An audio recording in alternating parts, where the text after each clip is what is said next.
Depuis de longues années, Françoise Hardy se bat contre la maladie. Victime d'un cancer lymphatique, puis d'un cancer du pharynx, la chanteuse de 78 ans vit confinée depuis plus de 3 ans. Ce dimanche, l'artiste toujours très populaire, elle a pour la première fois fait son entrée dans le top 50 JDD des personnalités préférées des Français en décembre dernier, accorde une nouvelle interview au Journal du Dimanche.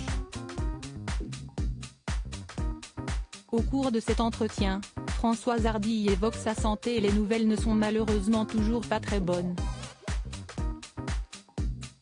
Pire, la maman de Thomas Dutronc vit un véritable cauchemar qu'elle évoque très franchement et dans le détail. Depuis mes 45 radiothérapies, l'absence définitive de salive et le manque d'irrigation du crâne et de toute la zone nord l'ont rendu ma vie cauchemardesque. Je passe au moins 5 heures par jour à m'alimenter et suis toujours menacée d'hémorragie nasale à cause de mes narines trop sèches et obstruées malgré l'huile dont je les tapisse plusieurs fois par jour.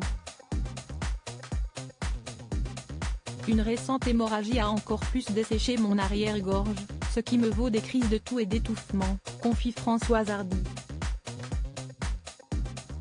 Celle ne m'empêche pas d'avoir peur de mourir. Cette situation amène forcément celle à qui l'on doit de nombreux tubes dont tous les garçons et les filles, comment te dire adieu ou encore tant de belles choses à penser à la mort. Je pense depuis longtemps que la mort n'est que celle du corps qui appartient au monde matériel mais pas de l'esprit, de l'âme, que la mort physique libère et qui est d'une autre essence. Celle ne m'empêche pas d'avoir peur de mourir, avoue la chanteuse qui milite pour le droit à l'euthanasie en France. Pas de la mort elle-même mais de la terrible souffrance de la séparation de mes proches les plus chers et de la souffrance physique que mourir implique le plus souvent, explique Françoise Hardy.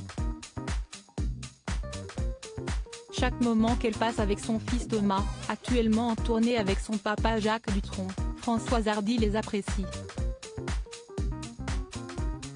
De Jacques, dont elle est séparée depuis longtemps mais toujours pas divorcée, ils se sont mariés en 1981, elle dit qu'il aura été l'homme de ma vie. Les sentiments que nous éprouvons aujourd'hui l'un pour l'autre vont plus loin qu'une simple amitié, confie-t-elle. Mais dans toute cette souffrance physique causée par la maladie, Françoise Hardy n'a qu'un souhait: j'aimerais parfois partir pendant mon sommeil et ne pas me réveiller.